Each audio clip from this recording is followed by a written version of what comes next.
Hey, what's up guys? Chad here with the Reptile Rangers. Now we're at the Kernersville Reptile Zoo and Medical Center again today, and we're going to talk about taming iguanas. All right, now this is kind of an interesting topic and can be a little, it's complicated, but it's not. But anyways, before we get into all that, right down there in that bottom corner, right down there is our subscriber button. Make sure you hit that and follow along week after week after week. Now, let's get right into this.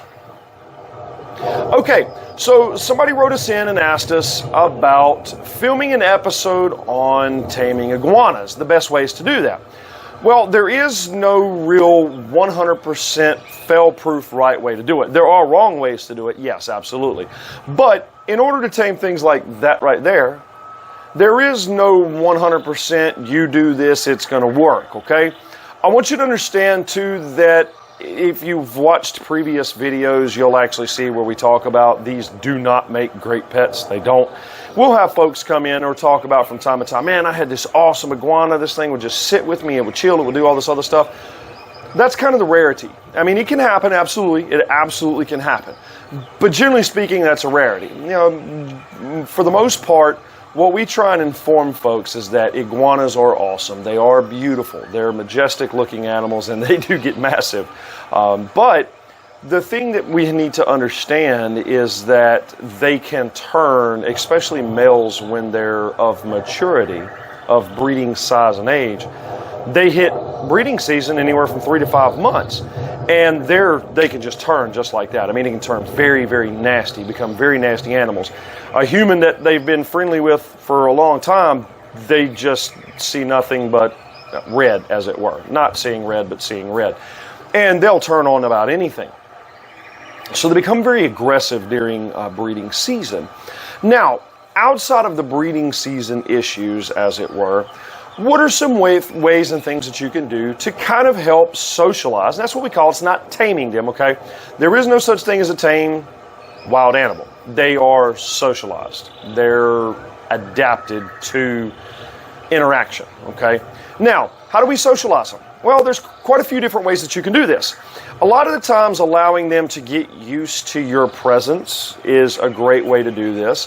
One of the worst things that you can do is to just reach in and just snatch them, because predation comes from overhead anyways, hence the third eye. It registers shadows and things like that that allow them to know when a predator is coming. So just grabbing them right out of the gate and I'll kind of explain why that can work over a long period of time, but it doesn't invoke trust right out of the gate, okay?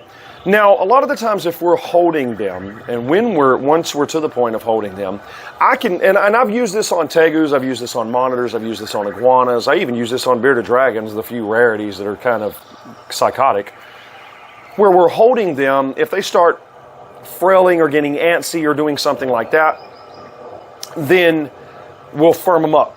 Not squeezing them hard, but firm them up. When they relax their tension, then we relax our tension. If they start to tense up or they start to wiggle or squirm again, then we might firm back up again. Essentially what we're doing is teaching them, if they relax, then we'll relax. Now, one of the teaching tools I've taught for years for anything, I mean, it could be for iguanas, for bearded dragons, for tegus, for monitors, for water dragons, the rare ones that are foul-tempered, is a spray bottle with water, okay? So two things can happen. If you have a lizard that just mouth gapes at you, he's showing you, he's, I'm going to, I feel like you're going to hurt me, so I'm going to be aggressive if I have to be. Then you can take that spray bottle with water and just squirt it in the mouth. It's not going to hurt them, and it actually does two things. It, over time, teaches them every time I open my mouth in aggression that I'm going to have water squirted in it, and then ultimately what you do is hydrate them, okay? So they're just getting water. That's a great teaching tool that we've used for years. Doesn't take too many animals too terribly long to figure out that, oh, okay, I need to stop opening my mouth for aggression. And they figured that out very quickly. Now, that doesn't help with the whole handling part of it, but it can help with the mouth gaping, the threat displays.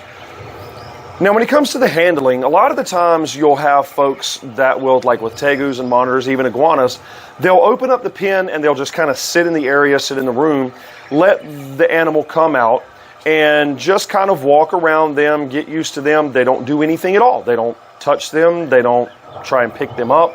They don't try and do anything, okay?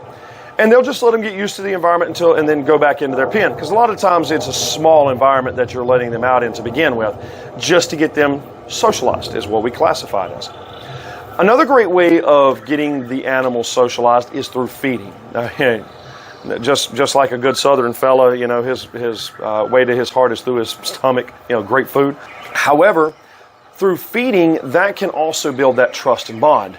Now, granted, you have a crazy wild iguana that, every time you open the door, it's charging you. It's kind of hard to hand feed that. But over time, that animal will get used to the fact of if you're just opening the door, you're putting food in there, you're putting water in there, they learn. They learn that you're just not going to hurt them. To begin with, it takes all kinds of methods. And again, you can go to the route of grabbing them and holding them when they wiggle or whatever. Because I want you to understand something. We can teach these animals bad habits, not ever realizing it. I've been teaching people this for years, especially with your bad attitude bearded dragons. They're like, oh man, he started flailing or he mouth gaped me and I put him down. I said, well, guess what you just taught him? If I do that, then I can get away with it and I can get put down. So we don't want to teach them bad habits, not realizing it. So once we do have them in hand, if they do kind of act in ways in which we know they shouldn't be acting, they're getting aggressive, they're acting prickish, as it were, then we'll kind of firm them up to show them that that's not acceptable behavior. Once they relax, hence the firming up, we kind of just firm them up. And then once they relax, then we relax. And a lot of the times it only takes a few times of doing that, and you can just sit there and hold them open-handed just like that, and they know everything's going to be okay. Again, for these animals, they don't understand that you're trying to be friendly with them. They think you're trying to eat them, okay?